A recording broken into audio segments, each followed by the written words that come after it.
உங்களுடைய நுரையீரல புண்ணாக்குறவங்க என்ன பண்ணணும்னா முதல்ல சர்க்கரை வெள்ளிக்கிழங்கு வாங்கி உங்க நுரையீரல டிடாக்சிஃபை பண்ணி ரெடி பண்ணி வச்சுக்கோங்க அடுத்த வேவ்க்கு. கோலன் கேன்சர் குடல் புற்றுநோய் யாருக்கு வரும்?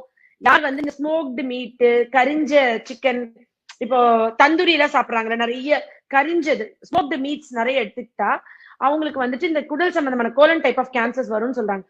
பட் நம்ம வந்து சர்க்கரை வெள்ளிக்கிழங்கு எடுத்துக்கும் பட்சத்துல அது குடல்ல இருக்கிற வேஸ்ட் எல்லாத்தையுமே கலெக்ட் ஆகாம உடம்புல இருந்து வெளியேறதுக்கு உதவுது. இந்த சர்க்கரை வெள்ளிக்கிழங்குல அவ்வளவு மெக்னீசியம் இருக்கு. சோ தட் இந்த மூட் ஸ்விங்ஸ், டிப்ரெஷன், ஸ்ட்ரெஸ், மன அழுத்தம், ப்ரீமென்ஸ்ட்ரல் சிண்ட்ரோம், இந்த மனசு சம்பந்தமான பிரச்சனையை சரி பண்றது இல்லாம இப்ப எப்சாம் சால்ட் வச்சா காலுக்கு வெளியே இருக்கிற தண்ணி வந்து வீக்கம் வந்து இப்ப நம்மளுக்கு உடம்பு வீக்கம் இருக்குன்னா நம்ம பார்லி கஞ்சி குடிப்போம், சுரக்காய் சாப்பிடுவோம். இப்ப கால் வீக்கம் இருக்குன்னா நம்ம எப்சாம் சால்ட் தண்ணியில வச்சோம்னா கால் வீக்கம் வரும். ஆனா இதுல இருக்கிற மெக்னீசியம் எவ்வளவு நல்லதுன்னா இன்டர்னல் ஆர்கன்ஸோட வீக்கத்தை குறைக்க இது உதவுது. Inflammation of